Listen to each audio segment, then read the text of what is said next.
Everyone to our monthly virtual interactive conference. I'm your host, Emmanuel Barbie.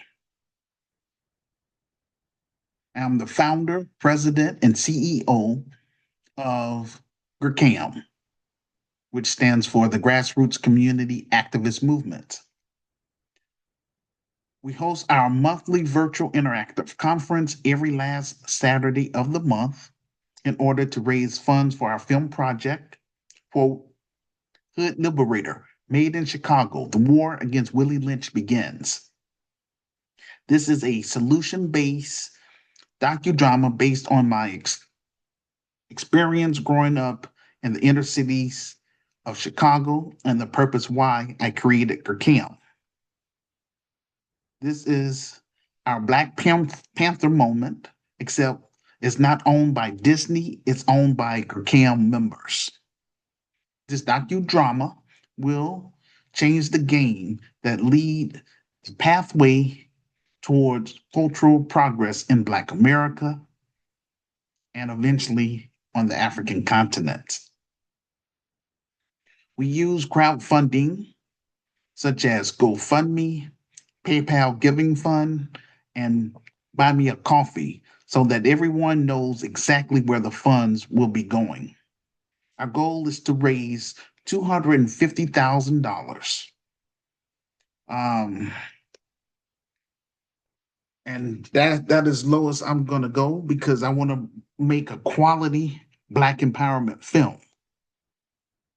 I'm calling upon Black filmmakers within the United States of America, as well as African filmmakers within the United States of America.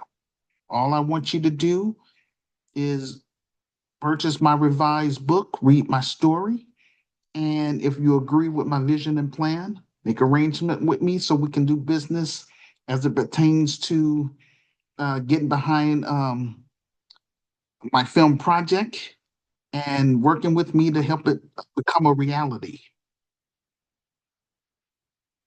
That's all I'm saying.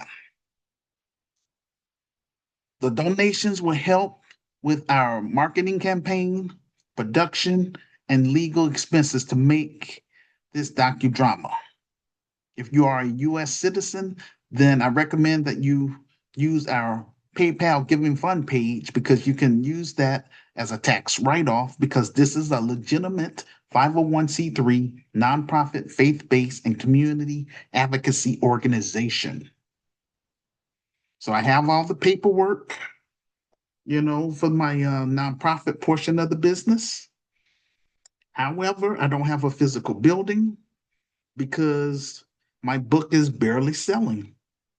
It's been out on Amazon for the past 13 years and still barely selling. I also have my virtual store. Items on there is also barely selling. Frustrating? Yes, indeed. But I wrote my story and I created my virtual store in order to generate capital. So that way I can hire my staff. But it's a two-way street. If I don't have the financial support from the Black grassroots and the global African family, then I am unable to do my job. It is what it is. On this platform, we're creating social awareness through our audio and video content that enlightens, educate, and unite like-minded Black Americans and like-minded African immigrants across the United States of America, as well as the global African family in Canada, the Caribbean, Europe, Latin America, and throughout the African continent. Stand up, Black, Black millennials and Generation Z. This business is my gift to you. But you have to become a GRCAM member. Please donate Let me say this again. Please send your donation either to our GoFundMe page, our PayPal Giving Fund page, or our Buy Me a Coffee page. Here on out, we're launching Operation Moving GRCAM Forward because I refuse to be defeated. Choose your CAM membership. So again, before you donate anything, read my story first. And I have all that information in the comment section below this audio podcast. I'm also going to have the pin link to the Zoom for those of you that want to be on my panel, and that's going to be considered side B. I'm gonna turn the show over to you all so that way you can give your I would say your perspective as it pertains to the video. It's called Angolia Riot or Chaos. So I want you all to say your views, give your opinions, and then we'll open up the Zoom line for Q&A for everyone that's on my Facebook friends list and also everyone that's in my social groups. Because I want to give everybody an opportunity to voice, their opinions, and I want to interact with you all. Again, I only do this once a month as it pertains to trying to raise funds. Okay, with that being said, join Woke Generation. That would be $5 per month. These are good people who donate a small portion of their income to be used for our film project.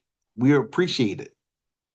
I make video contents that touch on some controversial topics, including race, religion, politics, and a strong advocate for lineage-based cash payment reparations for descendants of American slaves/freedmen. This takes a whole lot of research, which I'm gifted in. I'm here to recruit brave and smart, like-minded Black Americans beyond Chicago because I have little to no support from Black Chicagoans. They acting funny style with me. It is what it is.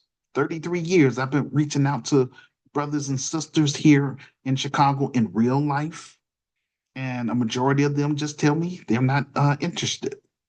I'm like, it is what it is. But I'm not going to let that phase me. This is, again, why I created this platform. Broadcast my vision and plan beyond Black Chicago. I'm also trying to reach out to like-minded African immigrants who are law-abiding citizens to join my film project team. But everyone, I want everyone that's listening to First, which is my revised book, read my story for yourself. I'm not putting on no front for anybody. Everything that's written in that book, that's how I am. But I want you to know what you're getting yourself involved with. I don't operate like the next Black man. I have my own style and way of doing things. Um, it, it doesn't take a lot. Whatever you can contribute and help us get closer to our goal, to get our story on the big screen, that's what we're trying to do. Depending on your membership, will get you a personal shout out when I do these my podcasts. And those who give $50 or more will get exclusive access of behind the scenes footage once we get this film project fully funded. That's what you will get for $50 or more a month. I'm calling on seasoned Black filmmakers and seasoned African filmmakers as well as content creators across the United States of America, to please consider joining my film project team. But in order to do that, please read my story first, my revised book. If you agree with my vision and plan to help improve Black Chicago, then make yourself known to me. Don't wait until I am dead. Work with me while I am alive. Again, I'm not running for public office. Trying to get this business popping. We're going to get it from the mud. Um, Also, help get my revised book on that bestsellers list so that way the Black world can take our cause serious. Um, and join this new movement. Uh, Join this new Black movement in America called the Grassroots Community Activist Movements. Purchasing by purchasing my revised book, and if you agree with the vision and plan, you automatically become a GRCAM member. Join Essential. That would be $10 per month. I appreciate what level you are willing to support us. You will get behind the scene footage of me in real life, um, stuff that I won't post on social media, access to private monthly Zoom video calls. And that's only again toward people that join the essential portion of the membership. I will give you preview a footage of the film before we release it to the public. Again, thank you for your support, supporting my ability and desire to create an impactful content. Members only chat is coming soon. Um, Join the film crew with me. That's $20 per month. Being part of my film crew will get you on camera to ask questions after filming a live shooting. Again, thank you for supporting me and for wanting to be a part of this film project. We appreciate your generosity and we look forward to seeing you during our live filming. We will have live Q&A uh, with the actors of the film crew. You can join righteousness. That would be $30 per month. Um, you will get behind the scene footage of me in real life, stuff that I won't post on social media. Um, I will give you a preview of behind the scenes of the film before we drop it to, I would say, selected movie theaters. We're also going to try to hire, I would say, people that's good with coding and things like that. So that way we can, you can like, what you call it, um, download it. We'll have it where a person will be able to just purchase the film. We'll have maybe like something like an app or something like that. Um, so if you're not able to go to a theater, you'll be able to download the app, something like that, and you'll be able to watch the film on your smartphone, on your laptop, on your desktop, something like that. But that would be in the works because that's how we are going to make this thing um, go international. Again, I just want to make sure I have my film team in place because I'm not gonna be able to do all of this stuff by myself. So I'm trying to recruit brave and smart people that's going to be on the up and up, and that's what we're going to be doing. Um, we also going to offer another selection is join Hood Liberator supporters. That would be $50 per month. You would get exclusive shout outs during our, I would say, audio and video podcasts. You will also have access to my group called Ohio Chicago. That's a private Facebook group. Or you can join the after party for $60 per month. Um, you can hang, you can, but with this one, you get an opportunity to, if you're able to come to Chicago, that's for people that's going to be able to travel and live here in the United States. So you can be able to travel with us during our live footage of the film. Um, so, um, we'll have multiple guests to be invited to the live events. You can join our diaspora devotees. That would be $100 per month. Um, with that, you're gonna get the same thing that's above, plus Zoom. You get a Zoom call to discuss future black films that we're gonna be producing. Um, and again, we'll give you a shout out, on here when we do our video and audio podcasts, and we will mention your name in the film credits. Join first class, that would be $200 per month.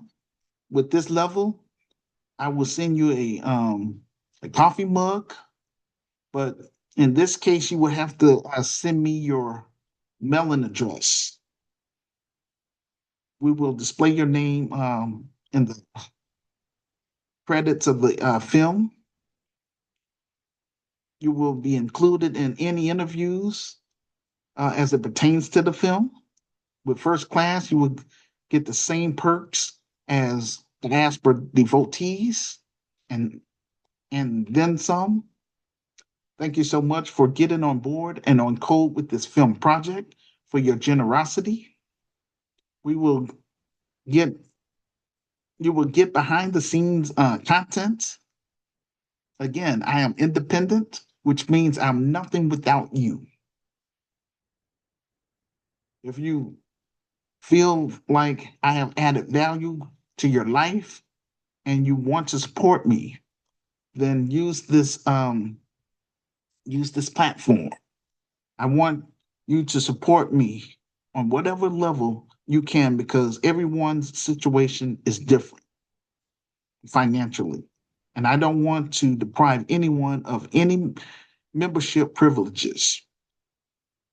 More purpose driven content. That's what we want to do here. Once I get my management team in place, then we will focus on getting um, this. We really want to push this film project to get it fully funded and made. We will offer behind the scene footage for those of you who have supported us on um, on our film with this film project.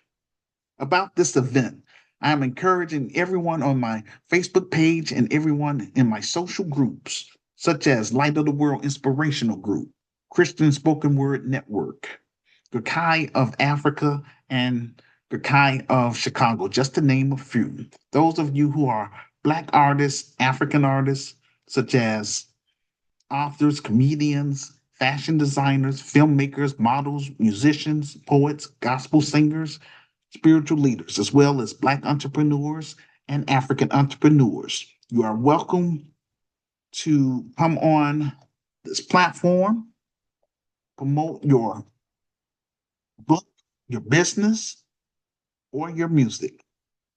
If you have a small ministry, then you're welcome as well to come on here to share a 30-minute sermon with my listeners from the global community.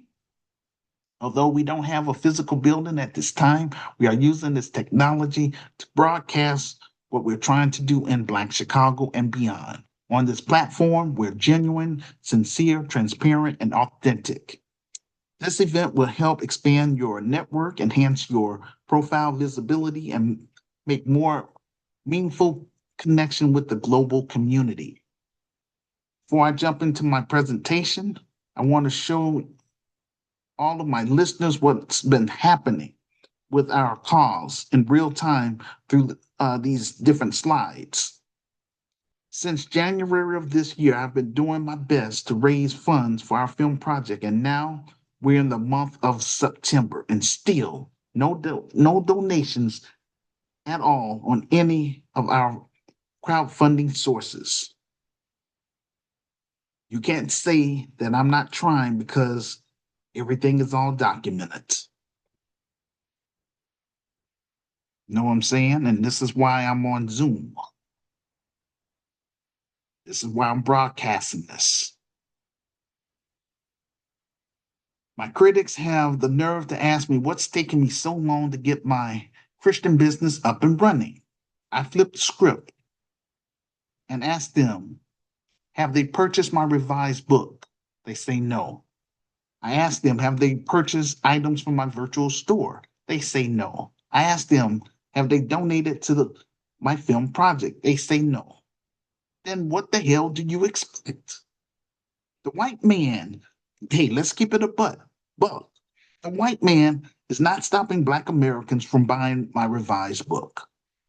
The white man is not stopping Black Americans from buying items from my virtual store. The white man is not stopping Black Americans from donating to my film project. That's a personal choice. That's Willie Lynch in real time, which is a slave mentality, ladies and gentlemen. And over here, we stand against that slave mentality. Because after all, this business is not for me. I don't have any kids. This world don't deserve my seed. But nevertheless, I'm trying to give back to my community, and most of all, I want the whole Black world to know my story. I want to make sure none of my members have to go through any type of foolishness I had to endure just for trying to do something positive in the African American community. Because Black Chicagoans have rejected my vision and plan for the past 33 years, my business will be membership based. Those that's not part of us, we'll pray for them, show them tough love, and keep it moving. Majority of Black Chicagoans that I've spoke with, again, in real life, told me that they're not interested. And so basically what it is, I'm just saying, this is from a spiritual point of view. Black Americans are going to come around once they see this business materialized. Once I start making money in the business, once I have my management team all in place, then everybody's going to want to come around. Again, like I say, I do not operate like the next Black man. I'm not doing this stuff for people to like me. You don't have to like me, but you will respect me. Step to me with a funky attitude and a funky style, we strangers for life. I ain't fooling with you. That's just how it is. That's how I get down. Um, so Again, I've been paying out of pocket for my business title since 2010. All that money is just wasted. I've been paying the city, state, and the IRS. Still don't have, I'm still on first base. Very frustrating. And this was why a lot of um black males and even black females, but majority of black males don't want to get involved with black issues. This is why we have so many sellouts now. I'm not selling out. I'm trying to hit something positive in the black community. But hey, this is how it is. My film project is my last attempt to try to build something positive for my racial groups, Black Americans, before I cut and run to Africa. At this stage of the game, we're only focusing on Chicago. I want to do this film to let the whole Black world know who we are and what we're trying to do for our people that's trapped in American ghettos, specifically Chicago.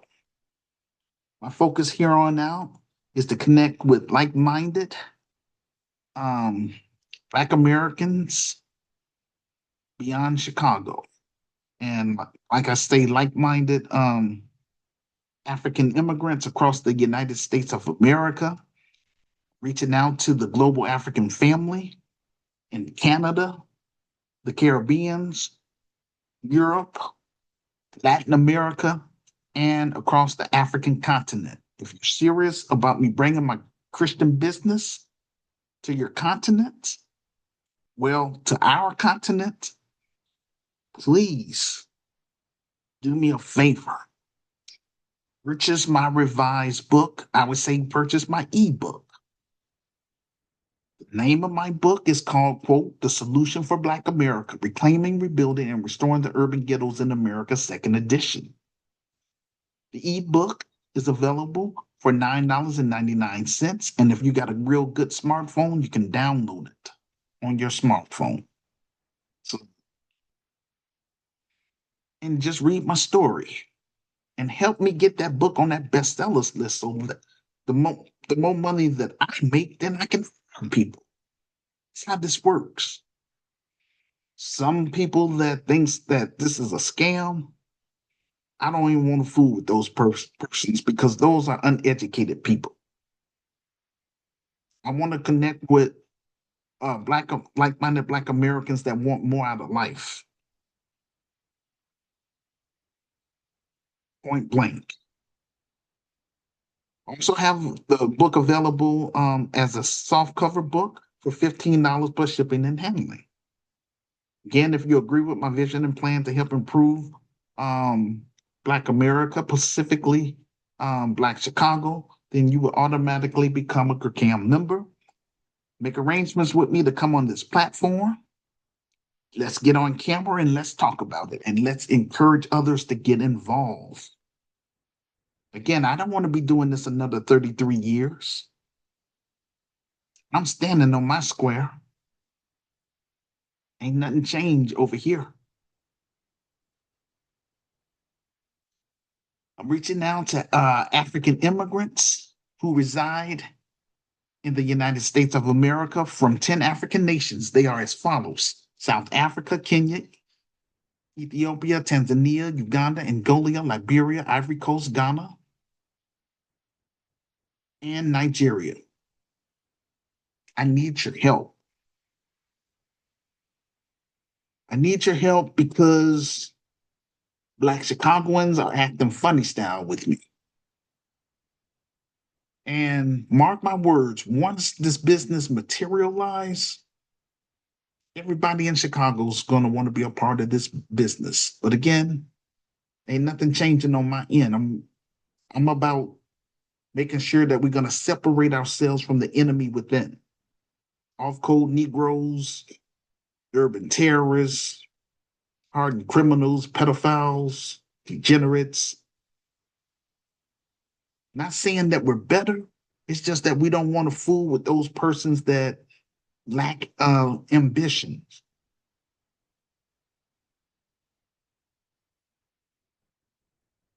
So that's the main thing. That's the main thing that's holding us back as Black Americans. I mean, this internalized self-hatred. You got to be free from that mess, and that's what you're gonna get over here. Um, I also will need for you all to join my film project team. That's gonna help speed up this process. Those who join my film project team will go down in history with me and Sister Renee. Once the proceeds from the film starts pouring in, then I would be in a better position financially to purchase property in Chicago, Illinois, buy office equipment, and hire qualified Black middle class professionals and qualified African immigrants to help me build the best African American business within the United States of America. And that would be the Grassroots Community Activist Institute of Chicago. I understand that you're here to live your American dream. And hey, I'm cool with that.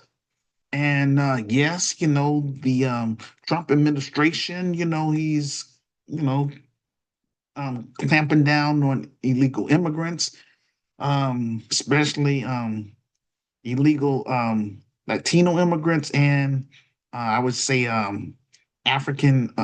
illegal African immigrants and illegal Afro Caribbeans. But hey, long as you're legal, you're fine. And I understand that you're here to have a better life and all that good stuff. But please bear in mind, it was my ancestors, descendants of American slaves, that helped get you all to live your American dream. Otherwise, y'all could have just went over to Europe, but you decided to come to America, and that's fine. You're here. All I'm asking you to do is just purchase my revised book, read my story, and work with me to help me get this thing popping here in the city of Chicago. That's for credibility, so that way I can expand the business to your African nation.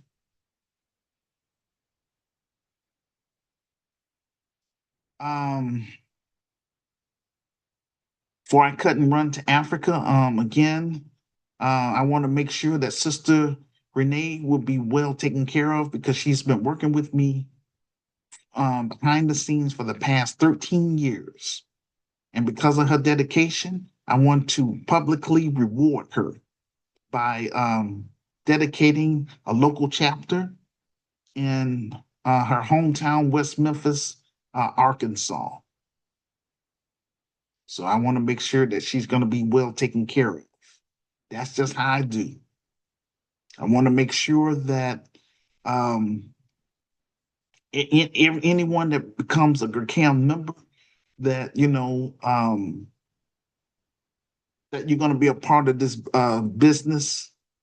I'm gonna go into that in detail in a little bit. Um, so uh, before I turn the business over to my management team, I want to make sure that I'm going to be able to sustain myself in Africa, and I'm going to be going to South Africa. And when I go to South Africa, I want to lead by example. I want to apply for dual citizenship. I want to set up my Christian business there. It would be known as GRCAM of South Africa. And we're going to shoot our second film. And that second film, quote, African Liberator, Battle Against the Colonized Mindset, unquote. I want to make sure that um, when I do go to South Africa, that I'm bringing economic tangibles in terms of, like providing jobs for Black South Africans. Um, I want to make sure that um, our focus will be on helping to improve the South African economy um, before we expand to 9 other African nations, as mentioned above. For It is God who works in you to will and to act in order to fulfill his good purpose. That's from Philippians chapter 2, verse 13. Now, again, before I jump into my presentation, we're going to look at a few slides because, again, I always come with receipts. And again, I want to connect with all of my listeners worldwide. You don't have to physically live in the United States of America to be part of GRCAM. All you have to do is have access to, the internet and, of course, email. So I want those of you that's serious about doing business with me to exchange emails with me so that way we can stay connected. And um, I would like to say that this business is bigger than myself. This is just something that's gonna be something productive. Um, and again, I'm grateful for those of you that's listening. And we just do the best we can. That's all we can do. Because it doesn't matter how bad I want this business up and running. Without the financial support from the Black grassroots and the global African family, then I'm unable to do my God-given assignment. So, with that being said, we're going to look at some slides, and I want to encourage all of my listeners again to follow me on Medium, my Medium page because that's where I post all of my speeches, and so that's important. Um, um, yes, I want to mention this too before I go into those different slides. And all I'm going to do is just, I'm going to just go through them kind of fast because, I mean, it's already on my Medium transcript, and it's located in the comment section below this audio podcast. You can find that. Also, again, I'm going to have the pin up for the Zoom link for side B. But I want you to listen to this first, and then um, you're gonna, if first of all, if you're gonna be on my panel, then I want you to connect with me on over there. Once I finish with part A of this presentation.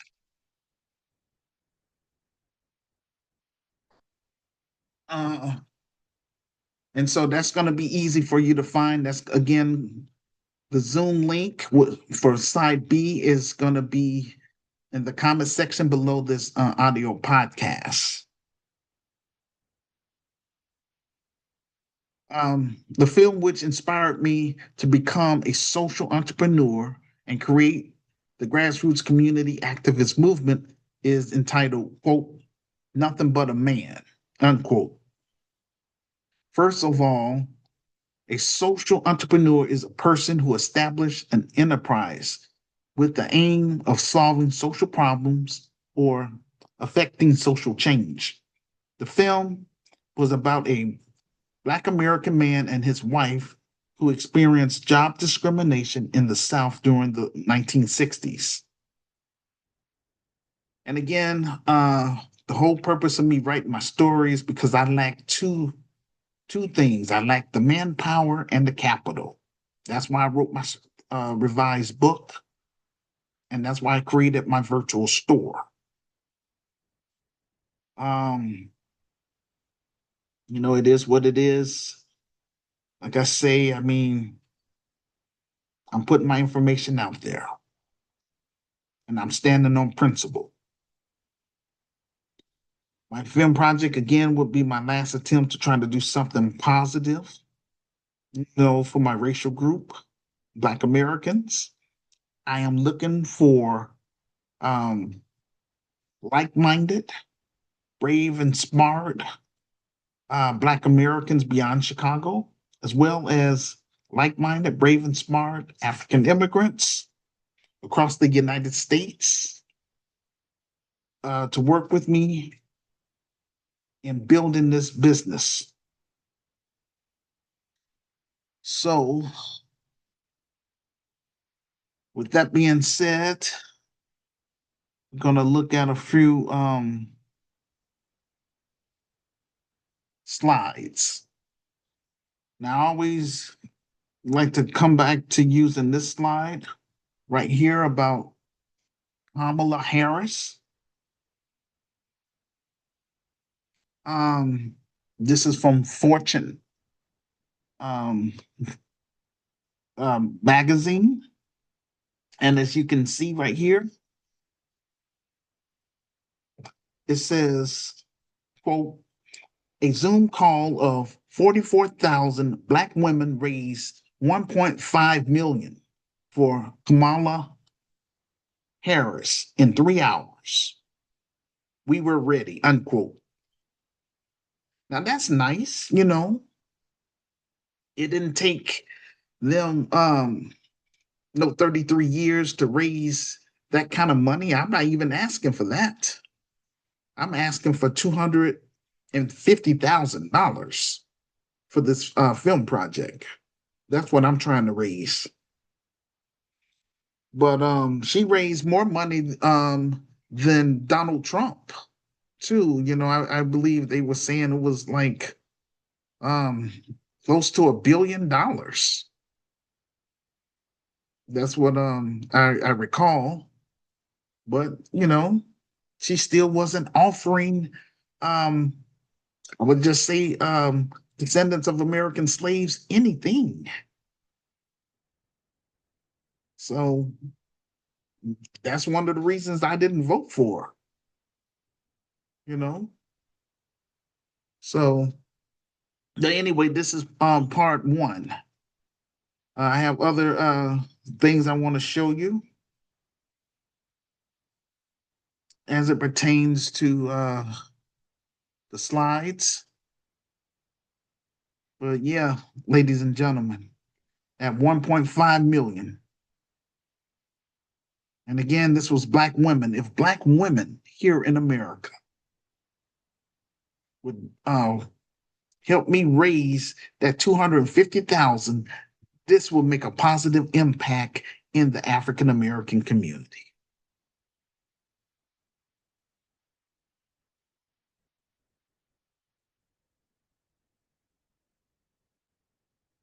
Okay, let's see. Um, Something else I would like to show you. The next one, well, I do this one. So this is the exit poll of 2024. And just to let you all know, looking under, they say um, sex by race, but anyway, Black women, that's that 92% right here. And Black men that voted for her, 77%. So they're still on that Democrat plantation because the Democrats wasn't offering us anything.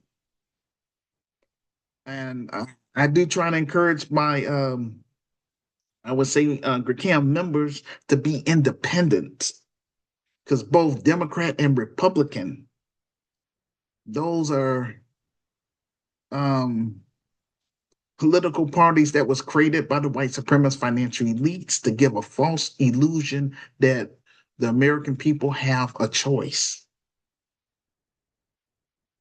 So I'm just saying. Uh, right. So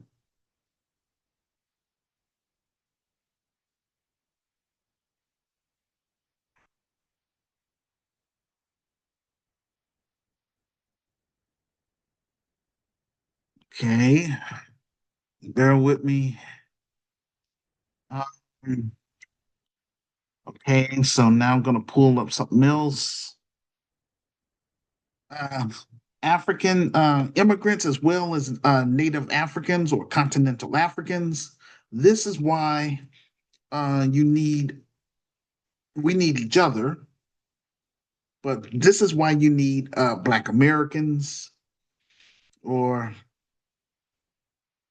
in my case, I identify as a descendant of American slaves slash freedmen. But see right here, um, they call it name of this article engaging Black audience. And again, ladies and gentlemen, you can find all of these sources on my Medium transcript. Um, if you click on the link, scroll down to show and prove. Now, last time I recall it was like we have 1 trillion, but right here they're saying, let me go back up here. So it says 2025. So this is supposed to be more current and accurate. But yes, Black Americans buying power has grown um, since 2000 to 2.1 trillion. So we have 2 trillion. I'm just, just rounding off. So $2 trillion spending. And we need to bring that type of money over this way. Um, for this business that I'm trying to get off the ground, in terms of, with the film project. Um, and that's going to help us. So a lot of the Black women that I spoke about, a couple, my past presentation, I think it was last month or the month before, but anyway, I think it was like um, 100,000 Black women lost jobs, or 300,000 one the number. But either way, if my business was up and running, I can hire a lot of our sisters as well as brothers. So this is what we have to we have to get involved with solving our own issues rather than getting involved with other people's what they got going on, because they wasn't on those plantations and we're the ones that's hurting. So yes, ladies and gentlemen, we have to get some of that trillions to come this way. You know what I'm saying? Because Black Americans spend their money on so many other groups, people that don't even care about us. But you neglect the people that's, it's a saying that they say that if you don't support your advocates, you won't have any advocates. So all I'm saying, support. We need support over here. And unfortunately, I hate to go there and say that, but the dope man has more support from the Black community than me. That's not cool. That's not cool at all, because he is selling um, death and destruction to our people. And a lot of our youth that was growing up during the, I'm going to say the early 90s and 2000s, a lot of them, um, quote unquote, crack babies. So a lot of them grew up during that time. And so it affected their, I would say, their cognitive thinking.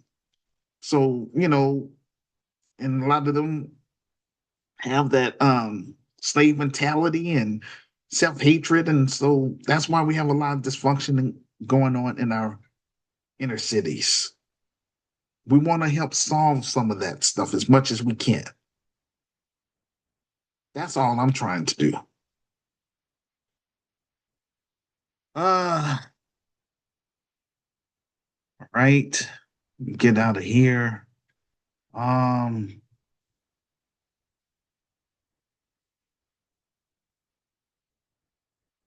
Let's see. All right, so now we're going to look at this is the foundation for my Christian business right here, this book. And this is the price so that you all know. The Kindle, which is the ebook, is $9.99. I call it a paperback. I call it soft cover book, but they call it a paperback. It's the same thing. $15 plus shipping and handling. But ladies and gentlemen, this is the goal. Help me get this book right here on that bestsellers list. This is what I want to be remembered for. Not some dude just online running off at the mouth, you know, begging, for donations and all that stuff. That's not what I want to be remembered for. I want to be remembered for trying to build something constructive, something that can be passed down. And I want to say this loud and clear. None of my family members will be part of my business because the majority of my family members are, they have that slave mentality. So if I'm like this with my own family, how you think I'm gonna be with strangers? So I'm standing on business. If you sit up here and say, well, I disagree with your vision and plan, blah, blah, blah. Okay. Well, my advice to you is to delete me off your friends list and don't come to no events with my name on it and stand on that. Don't change your mind. Those of you that's in my social groups that's there just to be seen, and you think you go once I start making money in my business that you want to come around and get in my pockets, think again. Again, I'm not doing this for people to like me. Again, it's been a hard struggle, very humiliating. I've sacrificed a lot, but this is what I've been called to do. I'm going to do my best to carry out the mission. But my thing is, once we get it popping here in Chicago, I want to turn the business over and expand it to the African continent and get it popping there. Work with Africans that want more out of life. And I definitely do not want to be going through this type of foolishness when I come to Africa. Black America made me the way I am today. Yes, I try to be nice and all that stuff, but I run across a lot of people that got funky attitudes. You're not going to have no funky attitude around me. Leave that at home.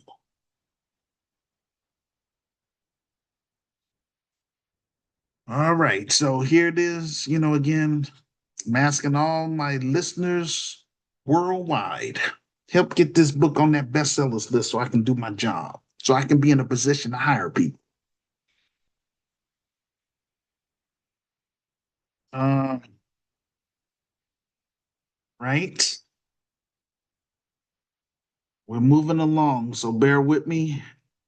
Hey, like I said, I'm coming with receipts, so I'm just trying to let you know what I'm doing. Here's our GoFundMe page. See there? No donations. And so every year I have to, do another GoFundMe page because they say they take it down because it's inactive.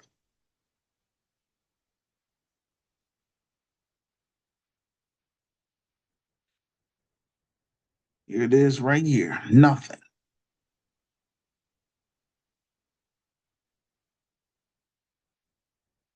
If Black women again would have that same energy like they did to help raise $1 million for Kamala Harris.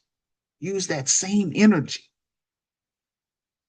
to help get this film project fully funded and made so I can do my job. I'm just saying. Uh, right.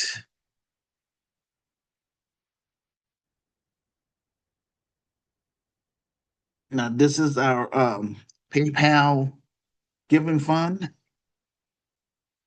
And like I say, no donations. See,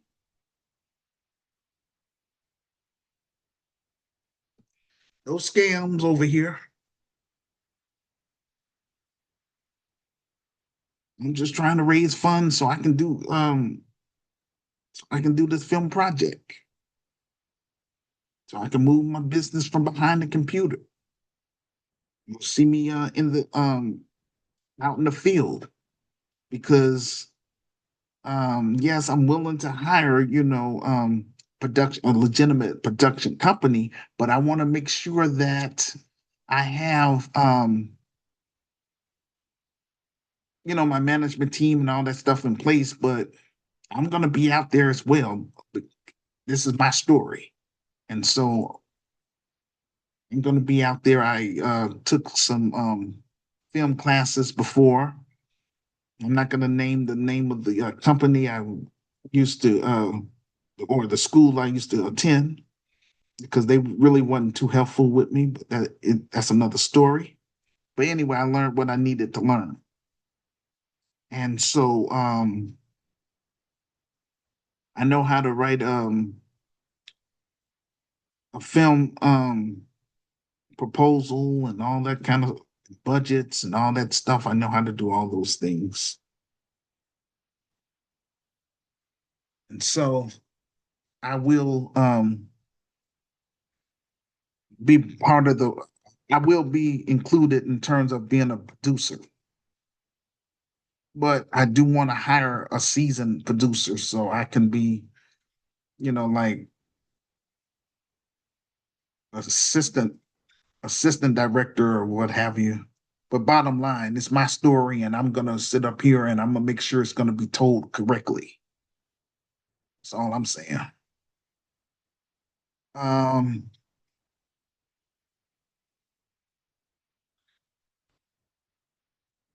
right. Let's see.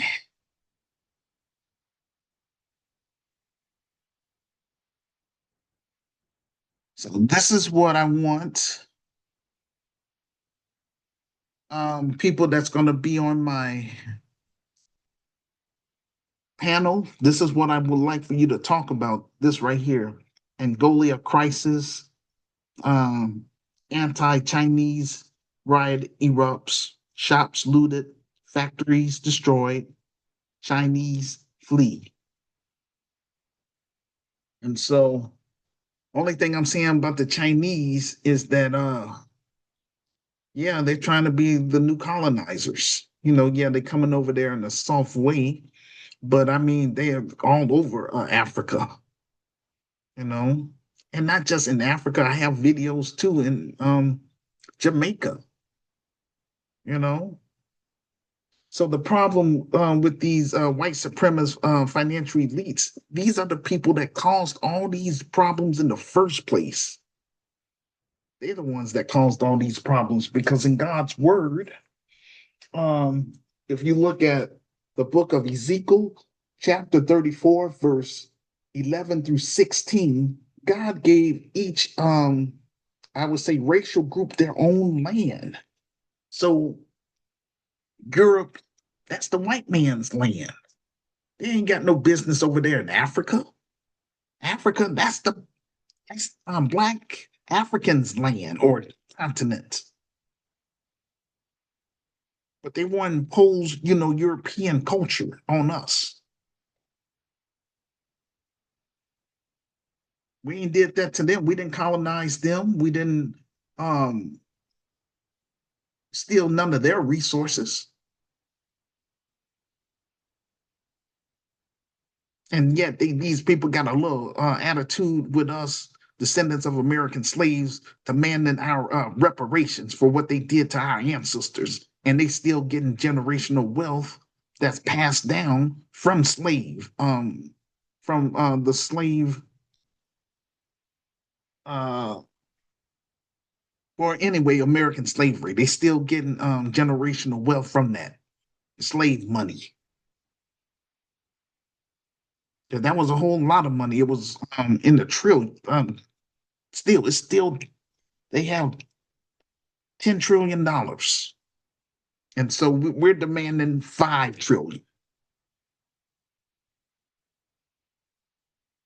And I mean, we can't make them give it to us, but hey, I mean, it's that's why America is in the situation it's in economically. And eventually, yes, America will fall. America's not going to be the dominant superpower it once was because the arrogance and all of this anti-black racism against Black Americans.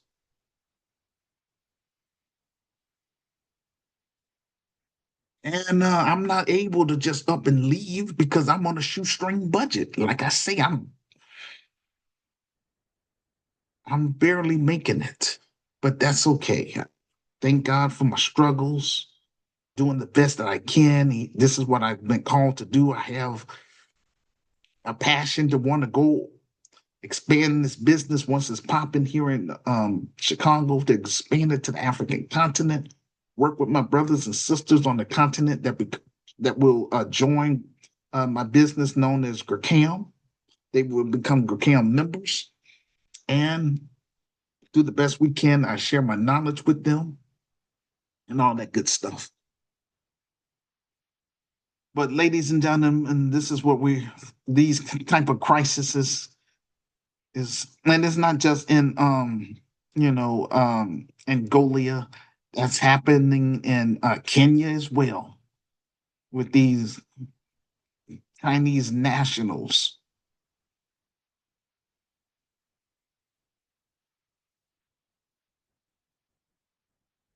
So that's not cool at all. You go into some other people's country and then you act all cocky and they discriminate. They're trying to act like the white man. So we don't like that. When you come to someone else's country, you're coming there as a guest. You're not. Nobody don't want to be colonized.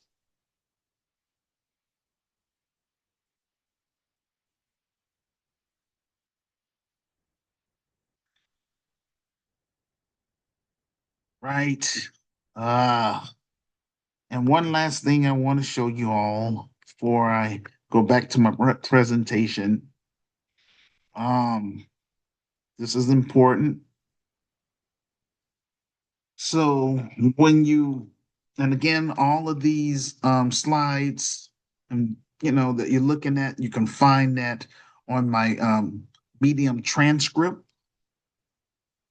You click on the link, scroll down all the way to show and prove, and then you'll come across it. But anyway, over here, ladies and gentlemen, it says conspiracies, stimulations, and UK immigration. CIA agent Andrew, I don't know his last name, but you see it on there. But anyway, make sure you go to where it says chapter 21.11. So it's going to say, under that chapter, it's going to say why immigration was invented. And it was basically invented for, people to come over for refugee status. Is really was geared to help improve I would say the West, their economies. That's all it was.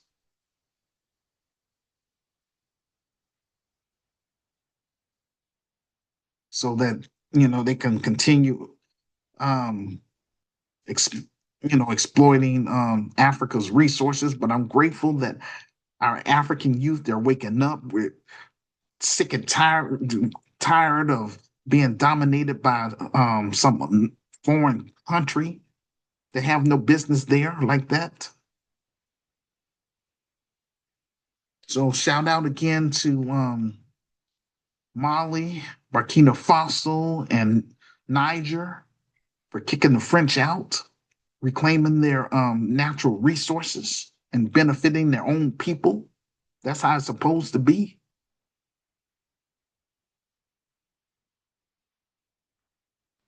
I wish I was able to help my people, but like I say, I mean, it is what it is.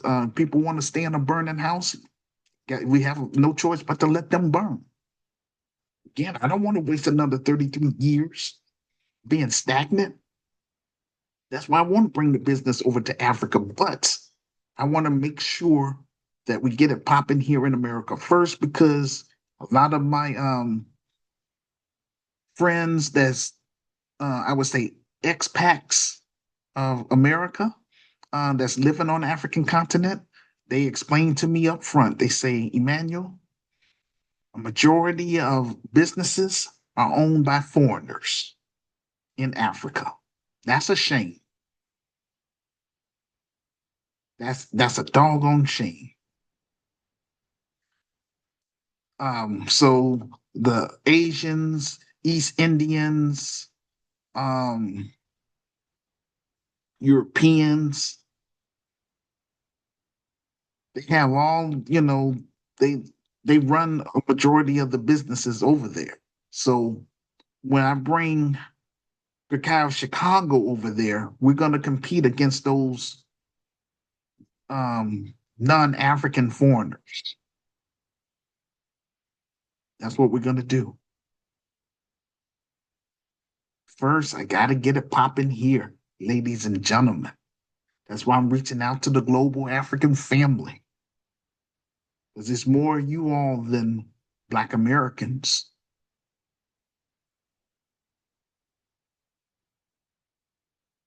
With that being said, I'm finna go back into my presentation. Thank you all for listening with what I had to say so far. Yes, this is long, but it has to be said. Know what I'm saying? Again, I don't have step. People want to talk about me like a dog. It is what it is. I still standing on my square. Like I said before, ain't no man or woman on earth is going to change the vision my creator has given me. That's why it's not even up for a debate on what I'm doing. Um, so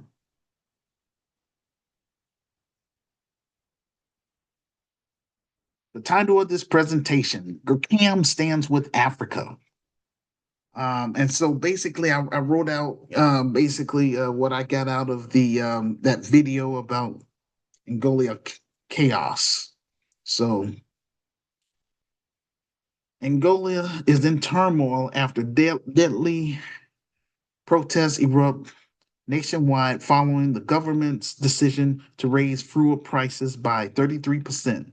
At least 22 people have been killed, nearly 200 injured, and over 1,000 citizens arrested. What started as peaceful demonstration quickly turned into violent clashes, prompt a military crackdown.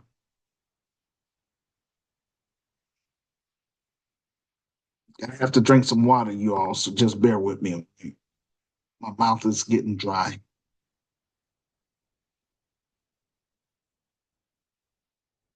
Um, but what triggered this chaos in one of Africa's richest oil producing countries? In this presentation, we will explain the truth behind Angola's economic crisis, the lack of domestic fuel dispute, massive oil exports, and why citizens are risking their lives to demand justice.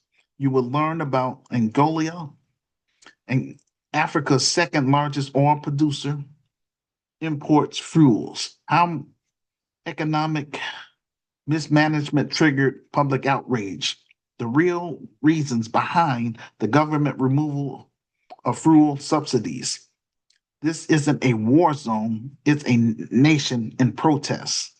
Something cracked in Angola, a country long teetering on the edge of social and economic despair. What started as a peaceful cry for justice has turned into a violent outburst of anger and frustration. Police fired tear gas, stores were looted, fires burned, and eventually the military stepped in. The question is, why would one of Africa's biggest oil producers raise fuel prices in a country already suffering. We will break down the truth behind the chaos, the deadly protests, the broken economy, and the fuel that ignited the flames of rebellion. This is not just a story about Angola. It's a story about power, corruption, inequality, and what happens when a population had finally had enough. The Angola government announced a 33% increase in fuel prices. For many, it was the final straw. The cost of fuel is more than just a number, it's the difference between eating and starving, between working and staying home.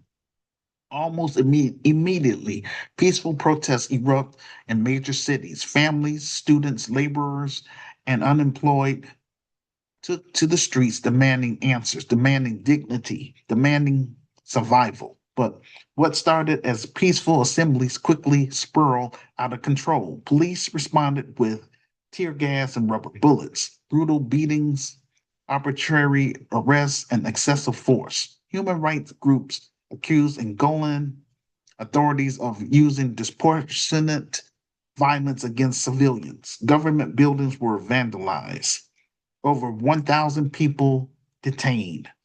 Angola is the second largest oil producer in all of Africa, second to Nigeria, and yet the government claims it had no choice but to raise fuel prices because it can't afford the subsidies anymore.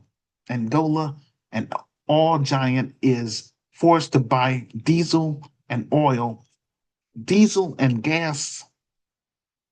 gasoline from foreign nations, often at inflated prices. The people are furious and rightfully so. This isn't just economic injustice, it's humiliation. Angola's opposition party says the government economically economic policies have plunged the country into a crisis, and many believe these protests are not just about fuel. They're about everything: the cost of rice, the lack of jobs, the broken hospitals, the schools with no books. This was a pressure cooker, years in the making. Billions of dollars have disappeared in shady deals of offshore accounts.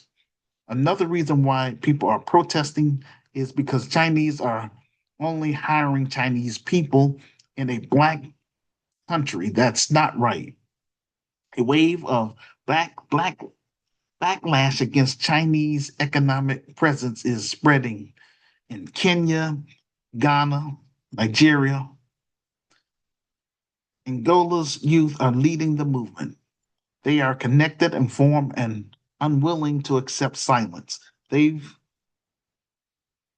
seen what's possible and they are tired of waiting.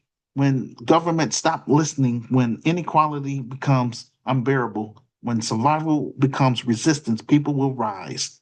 The world must pay attention because silence is the face of injustice and complacency.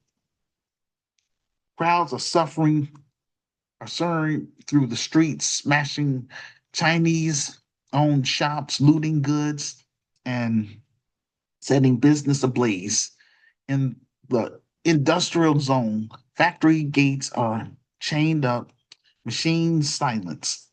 Entire neighborhoods are tense as chants demanding Chinese nationals to leave. This is the most explosive anti-China uprising Africa has witnessed in years. This wave of unrest didn't appear overnight. It's the result of years of um, smearing tensions. Over 2 decades, Angola was considered one of China's strong partners in Africa. Chinese investment built highways, ports, and housing blocks. Oil for loan deals pumped billions into Angola's government. Chinese firms secured massive contracts in mining and construction. On the surface, the relationship looked like a successful story. But beneath the promises of prosperity, frustration grew. Local workers accused Chinese companies of exploiting labor, underpaid wages, and pushing out local businesses. In cities, Chinese owned stores dominated commercial hubs, leaving Angolan shopkeepers struggling to survive. In mining regions, locals spoke of dangerous working conditions and no chance of promotions. When global oil prices collapsed, Angola economy spiraled into um, inflation soared and unemployment hit historical highs. When COVID-19 pandemic hit, it made things even worse, stalling Chinese funded projects and triggering layoffs. For many Angolians, Chinese buildings and warehouses became symbols of inequality and foreign dominance.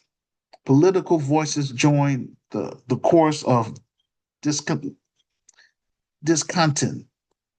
accusing the government of falling into a debt trap and allowing Chinese influence to overwhelm local interests. So, social media amplified allegations of abuse by Chinese business owners until resentment became part of the nation. The, the spark came in mid 2024 when the government hiked fuel prices, sending transport and food costs soaring. What started as protests against the government quickly turned into targeted anger towards Chinese businesses. By late July, demonstrations were no longer about fuel. They were about forcing the Chinese presence out of Angola. Unfolding crisis, looting, shutting down, and exodus. Within weeks, Chinese-run stores were ransacked by ransacked in many cities. In so-called Chinatowns, shops' windows laid shattered, shelves stripped bare, and the streets littered with broken glass and debris. Witness report looters moving in coordinated groups, storming shops, emptying them in minutes and disappearing before law enforcement arrived. Several Chinese operated plants have been shut down entirely. What began again, what began as anger over fuel prices has evolved into nationwide revolt against China's economic footprint in Angola. Chinese business targeted. Tensions in Angola have intensified with several mining and construction sites linked to Chinese companies. The Chinese embassy has issued safety alerts urging citizens to avoid public gatherings and secure property. The three main causes for the protest is one, economic pressure from fuel prices hikes that push up transport and food costs, hitting low income families hard. Number two, long-standing resentment towards Chinese economic influence with criticism that investment have benefited foreign firms more than local workers. Number three, weakening security allowed coordinated attacks and potential insider involvement. Um, China's influence is spurring downward. Foreign companies are fleeing by the thousands.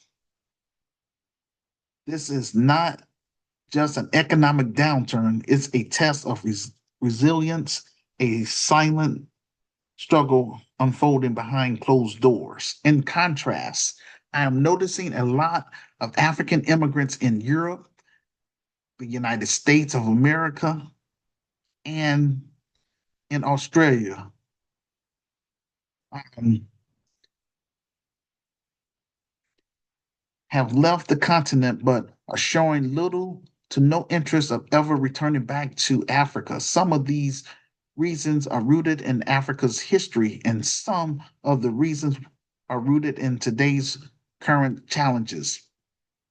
The question is, why is Africa losing its brilliant minds to Western nations? First of all, has played a role. Um,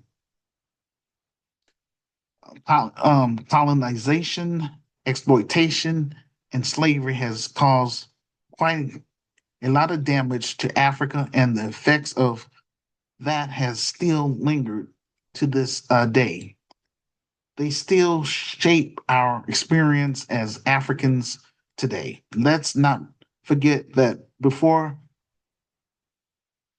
um, colonization, Africa had its own way of life. It was well organized in its structure. It had kings and queens and so on. And we were big on our culture. We had our own economic systems, which was working at the time. Africa was thriving in agriculture and in our cultural traditions. Today, we are still grappling with the aftermath of slavery and colonization. These factors are now spilling into our present day challenges. Why is Africa losing its brilliant minds to Western nations? The reason is because um, I would say hopelessness. African people are feeling hopeless about what's going on in Africa. Many Africans who live abroad are experiencing frustration because of what they perceive to be lack of progress in Africa. The reason for this is because many of them are comparing their life experience in the UK, United States of America, Canada, Australia, and so on. They are comparing the progress these countries have made being in a first world nation, but they fail to understand that the only reason why Western nations are in a better position or first world status is due to these countries continue stealing African resources.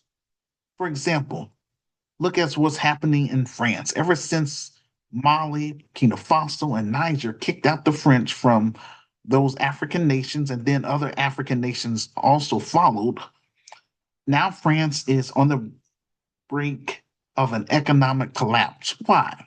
Because African youth are waking up to the game Western nations have been doing for centuries on our continent. Black Africans are reclaiming the continent, and as a result, the former colonizers are feeling the pain. You act racist toward African immigrants in your country, and yet have to depend on African resources in order to live a first world lifestyle. That don't make sense.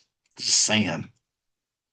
Seven European nations owe African reparations. Europe also owe the Caribbean and Brazil, or I would say Latin America, their reparations too. It's a global reckoning. That's what's happening. But many Africans are still grappling with the effects of that history. This comparison also creates unrealistic expectations, but we have yet to overcome some of those challenges. I want to recognize these systematic issues that I'm pointing out is a result of the European invasion. Another reason why Africa is losing its brilliant minds to Western nation is because of the weakening ties between um, African immigrants and Native Africans. If someone stays abroad for a long time, that bond they have with their motherland tends to weaken. The longer you live abroad, the more detached you become emotionally. African immigrants are concerned about having access to quality health care, finding stable employment, and affordable housing. The fear of instability is real. Another reason is due to corruption and misleadership. It's a major obstacle to our development. This kind of environment that we find in Africa discourage even the most hopeful and passionate among us. It is creating a cycle where those who could be helping to fix a broken system in Africa are now being driven away by the very issues that they're hoping to solve. So, what is the solution? I always talk about shifting the narrative. The first way that we can start to shift the narrative about Africa and its issues is by moving beyond blame. Africa's issues, from my perspectives, our issues run deeper than just looking at corruption. That's why I'm always talking about reconnecting with other like-minded Black Americans and like-minded African immigrants. In my online groups, I always talk about how Africa was thriving before the Europeans arrived. They didn't just disrupt our politics or our economic structure, they changed our culture. The reason our way of life was disrupted was because the European imposed their culture and their economy on us. Africa today is not the way our ancestors saw themselves. The white supremacist financial elites have our black leaders in their pockets. This is why so many of them are corrupt. For example, just go to my Medium transcript located in the comment section below this audio podcast. Click on the link, then scroll down to show and prove. The video is entitled, quote, Ram Ramaphosa admitted that Black people are incapable of governing without white people's guidance, unquote. If African leaders really love their country and their people, do you think they would be comfortable stealing from their people, being dishonest and corrupt? If we had the same values that I am promoting in my revised book to root out corruption on our continent, do you think that we will still be talking about corruption? The white supremacist financial elites offer our leaders a lot of money. Many of them just can't resist. They are accepting those bribes because they don't have real love for their country or for the people. Having strong values, integrity, and respect for your people is what my Christian business is all about. We can all learn from Ethiopia. Ethiopia is the only country that was not colonized. Colonization is the taking over of another country's economic and political systems and replacing them with their own. If a country is united culturally and motivate its people to unite, and then that inspires the people to do right by that country. It inspires hope and resilience to maintain those values, to maintain certain standards that don't compromise the country. So what is the way forward? The way forward is a change of mindset. As I always say, stay real change means starts in the mind. It starts by your thought process because many major decisions that we make starts with a thought, doesn't it? This is why having that mind shift, changing our narrative, the things we talk about. The GRCAM members must speak out and hold our leaders accountable for their actions or inactions. Stop relying on outsiders to come and fix our problems. We talk about Africa's potential. Let's use a balance when we talk about our challenge as Africans. African challenges are real, they are immense, but Africa and African youth have great potential together. Whether you live abroad or on the continent, you can play a role in reshaping Africa's future and make that future brighter for the next generation. It starts by us, your CAM members, educating our families and friends within your country. We have to understand who we are as African people and as Black people by holding ourselves to a higher standard, developing a mindset that not only see the challenges, but also the potential of Africa. The UK has made it clear immigration is about skills, values, and contribution, not sympathy. But what does that mean for Africans abroad and for Africa itself? And um, I explore the hard truth about the type of immigrants the UK wants and the deeper lessons Africans everywhere need to pay attention to, from protests about, quote, unskilled immigrants to Africa's ongoing brain drain. This isn't just about the UK.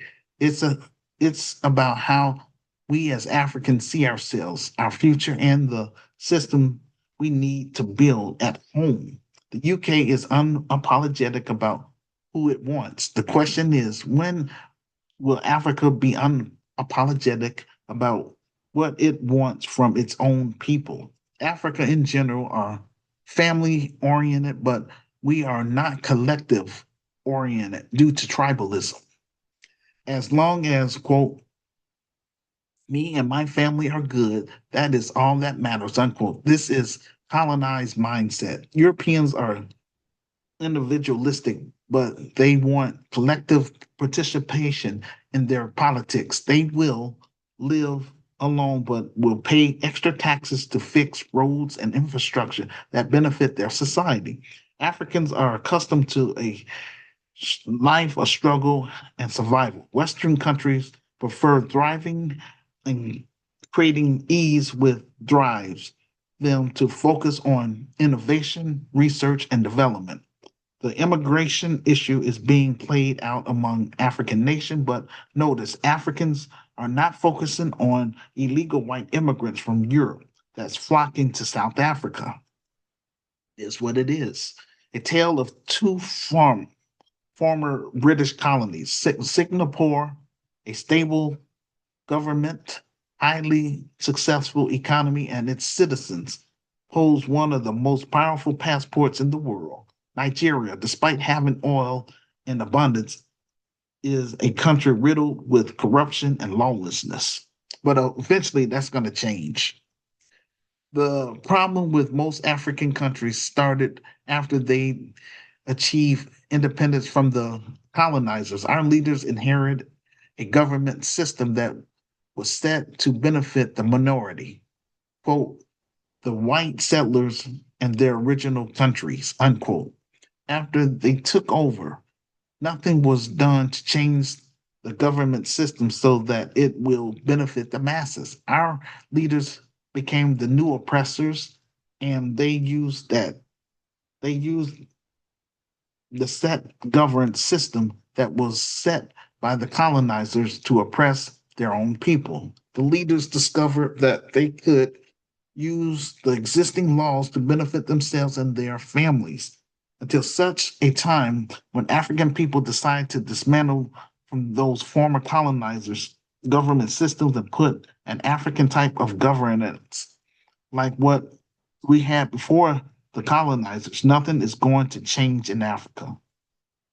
Our leaders have weaponized the colonizer systems to maintain in power and to enrich themselves at the expense of everyone else.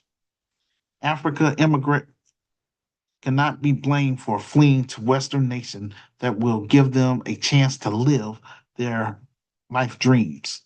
Many Black Chicagoans are against my Christian business. Why? The question is why Black Americans are against my Christian business, GRCAM. If Jesus/Joshua gave us the path to life, why do Black people keep choosing destruction? Why are we in open rebellion against his teachings? Then you wonder why our families are broken, our health suffers, and our communities are crumbling. When the truth is, Black Americans have traded his ways of life for the colonizer's way of life. As a collective, we're paying the price. Family, today we have to get real. This is not just about social problems, this is about our future in America. What I see is open rebellion against God's word. Let's start with family and relationships, because that's the foundation of a community. Once upon a time, Black American marriage was central to us. We understood covenant. We understood that a man and a woman come together not just for pleasure, but for purpose, for building, for raising children and building a legacy. But what do we see now? We see our people taking on the colonizers' way of life and view of relationships as temporary or transitional. America has glorified hookup culture in films and music videos. We normalize babies being born without fathers. Family, let's be honest, this is rebellion. Jesus slash Joshua ways was always covenant. His ways was faithfulness.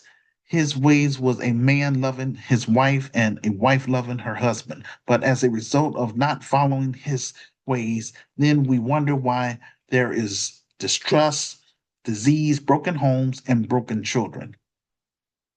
Black Americans choose to rebel. Rebellion has consequences. Let's look at finances. Wealth can be a tool for good when it's earned righteously and used responsibly. The best of wealth is the wealth of a righteous man. Wealth in the hands of a righteous person builds schools, feed the hungry, sustain families, and uplift communities. Wealth in the hands of someone chasing vanity destroys souls and the community. A corrupt person creates a black market, which involves selling street drugs, prostitution, and fake merchandise. But what have Black Americans as a whole have done? We've taken on the colonizers' way of life by embracing capitalism. We've adopted their obsession with getting the bag at any cost, no matter what. Now, making money the right way by providing for your family and paying your bills, that's respectable. But chasing money without morals, money will own you. When you value profit over principles, you become a slave to the dollar. For example, on social media, they glorify luxury over legacy. People online flashing their fancy cars, clothes, jewelry, while their children go malnourished. That's not legacy, that's rebellion. In GRCAM Chicago, we will teach our members and students to focus on building a legacy, a family, living righteously, and fighting against injustice. Jesus slash Yahshua gave us guidance for eating, for modesty, for avoiding destructive behavior. But we imitate the colonizers' way of life. We gorge on foods that poison us because the colonizers taught us convenience over care. We follow their version of sexual freedom, and now our communities are ravaged with STDs. Jesus slash Yahshua's way of life is covenant. His way is one man, one woman, and commitment. But we have followed the colonizers' way of life, having random partners, and what followed? Pain, confusion, disease. This is not a coincidence, family. This is consequence for your actions. We are following the path of those who enslaved us. Rebellion always ends in destruction. Look at the nations that God destroyed. Look at the people he humbled. Family, we need to shift our focus. Legacy over luxury, family over pleasure, righteous living over rebellion. Money without morals is slavery.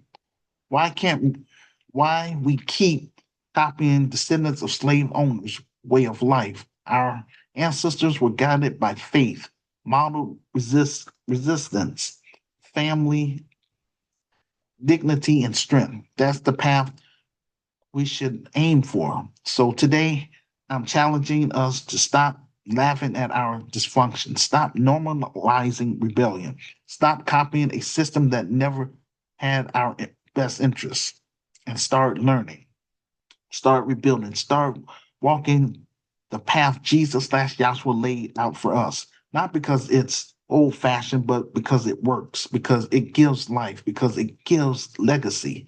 If we truly want change, healing, and liberation, then we have to stop rebelling against Jesus/Joshua and start submitting to him again. Because his way is not just right, it's the only way that works.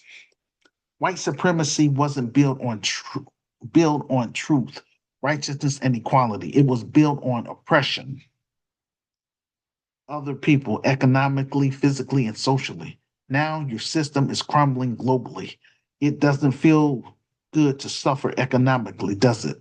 America must confront that its wealth and freedom were built on Black bondage. All of the trillions of dollars that white America made came from the labor our ancestors did in this country. They didn't do it on their own. 246 years of slavery plus 100 years of Jim Crow, convict leasing, and we're still dealing with anti Black racism. They believe by whitewashing our history that would block our reparations claim. If our history is erased, then the argument for our reparations targeted policies will continue to be overlooked. But problem is that we are living in the information age. The Black grassroots has documented generational generational theft of land. The white supremacist financial elites obtained their wealth through land theft and stolen resources from non Europeans. The world's greatest criminals are the white supremacist financial elites. The biggest issue with Black Americans is that we don't support our own due to self hatred. We should have enough media outlets that's going to speak on our issues because there's a lot of good Black people and African people out here. If you get your financial support from other groups, then you can't speak on Black issues.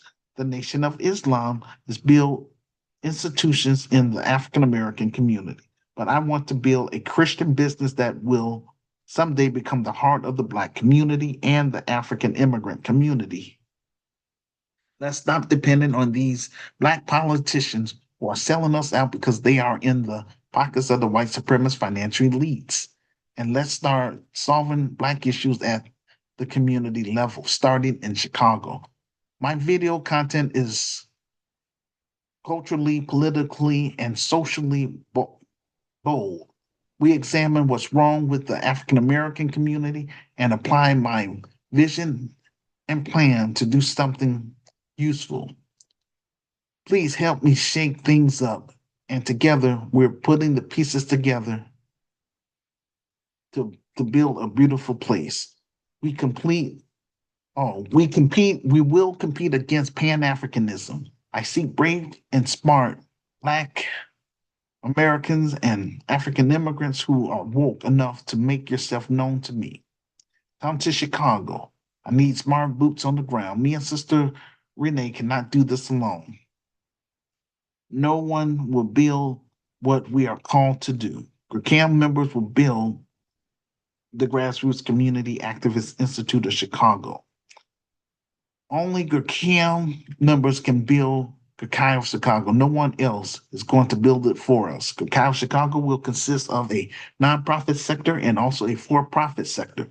Under our for-profit business sector, there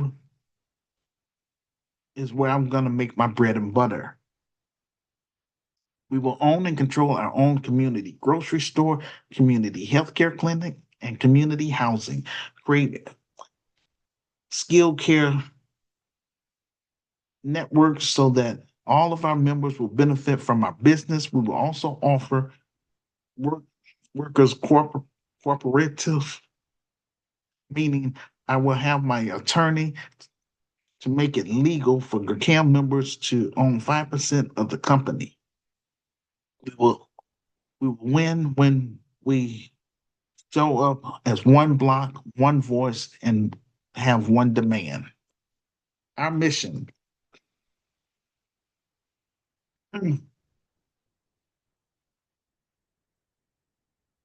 I believe that now is the time to activate our mission to eradicate urban violence in Chicago through art, culture, commerce, spiritual development, and hosting African, Caribbean, and Latin American tours to to dramatically expand the scope of our work and have an even greater impact on our neighborhoods, cities, and country. We will build a performing arts hub that dismantle bias by captivating cross-cultural understanding and interpretation connections, transforming our inner cities through community building projects to create a society in which urban violence and terror will no longer exist. We will promote economic opportunities in the African American community and in the African immigrant community by being an advocate and becoming an economic base. The Kyle Chicago will provide neighborhood revival, provide neighborhood revitalized strategies in collaboration with local community partners, business, cultural institutions, and civic leaders. We will offer associate degrees, vocational training, create creating writing workshops, dance, music, theater, visual arts, and filmmaking. Our objective to offer a quality performing arts center, film and technology center, affordable artist lofts, quality restaurants, a literary cafe, and retail opportunities to invigorate the community's emotional, cultural, and economic health. We will offer different memberships levels: basic membership, networking membership, and entrepreneur membership.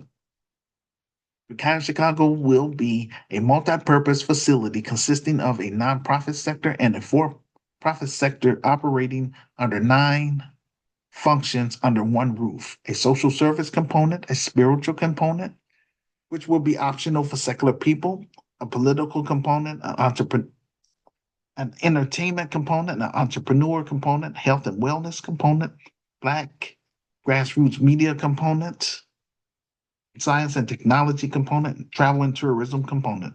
Under the for-profit sector, it will be known as the Red Zone. It will offer state-of-the-art recreational center, which will have bowling, high ropes adventure, captivating game rooms featuring the latest video and amusement, stylish billboards, energetic dance rooms, and quality restaurants, various businesses, on-site child care, and an on-site music recording studio for our members and students making documentaries, films, and stage plays. In addition, we will host family friendly activities, including combination deals, birthday parties, weddings, and corporate parties and events. We will practice group economics in real time by pulling our resources together. This will be group economics in action. We will offer rental space for our members who have a business. Under the nonprofit corporation, this will be known as the Green Zone. GRCAM of Chicago will be governed by an advisory board. GRCAM of Chicago will be membership based and operate for the sole benefit of our members. Also, any earnings we make will be returned to our members in the forms of lower prices through our quality programs and services. We will assist our members with their utility bills pending on our budget and sponsorship. We will offer light grocery through our food pantry and tutoring services for Black youth, African youth, and their families. We will offer a second chance program for ex-offenders of nonviolent crimes, former gang members, and homeless individuals within our community. Kakai is about strengthening the Black family and the African family. Kakai is about providing healing for Black Americans from this slave mentality. It's about healing for African immigrants from the colonized mindset. We will learn and respect each other's culture, learn how to do business together so that we can replicate the business on the African continent. Global African Family, GRCAM of Chicago will help benefit Africa because we will bring millions of dollars to the African economy through tourism alone. GRCAM of Africa. Okay, once GRCAM of Africa is established, then we will bring skills, create businesses, and global networks. We will assist Black American families who are interested in dual citizenship with relocating, housing, banking, and medical services. Black families will have quality of life, have a sense of belonging and safety. In each African nation we will visit, we will match Black entrepreneurs with African entrepreneurs, Black artists with African artists, so that we can do international trade among our people and our members. We also plan on setting up local chapters in each African nation we visit. Our objective is to unite middle class, working class, and so called underclass Africans with the diaspora and vice versa. The kind of Chicago is about raising the bar. We are separating ourselves from the enemy within con artists, Black Boule, degenerates, Democrat shields, hardened criminals, pedophiles, off code Negroes, and urban terrorists. Once GRCAM members build GRCAM Chicago, then we will hold mandatory orientation for local Chicago residents on the west side of Chicago. Each person must sign the community pledge, pass our criminal background checks, and submit their thumbprint to be placed in our database. This business will be membership based, as I mentioned earlier. We will cover Austin, Garfield Park, and North Lawndale. Eventually, we will expand to the south side of Chicago. Our objective is to make Chicago a model city of, across the nation. I am on a mission from God to share my vision and plan with those who will listen on how GRCAM members will take the lead in turning around our inner cities in Chicago and in due time in the African slums if given the chance. GRCAM challenged the Black church to live up to its potential and encourage Black culture to reconcile with its Savior. Our objective is to create Black empowerment films, inspiring content while changing the world. We will promote a kingdom economy, creating a platform which bridges the gaps between Black Americans and African immigrants, as well as Afro-Caribbeans and Afro-Latinos throughout the diaspora. The kind will consist of two fronts, a domestic front as well as a international front. A shift is happening within Black America. The purpose of GRCAM is to publicly unify with like-minded Black Americans beyond Chicago and like-minded African immigrants and and Afro-Caribbeans. The purpose of this platform is to recruit brave and smart, like-minded Black Americans beyond Chicago and okay, I already said that. Sorry. Um, okay, so similar to that of Nehemiah, who was called by God to rebuild the walls of Jerusalem.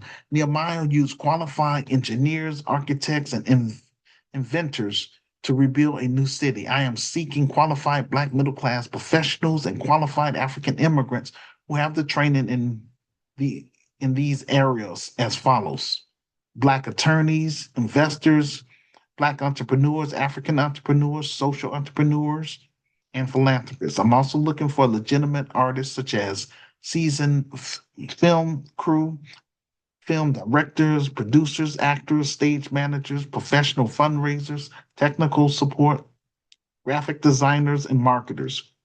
who have read my story and agree with my vision and plan to help improve Black America, please make yourself known to me. I want my management team in place first before we, um, before we focus on getting this film project fully funded and made. Because again, it's just me and doing the best that I can. Um, Broken things can be rebuilt. Broken people can be restored. Broken faith can be renewed. Come build with us in building the best African American business within the United States of America.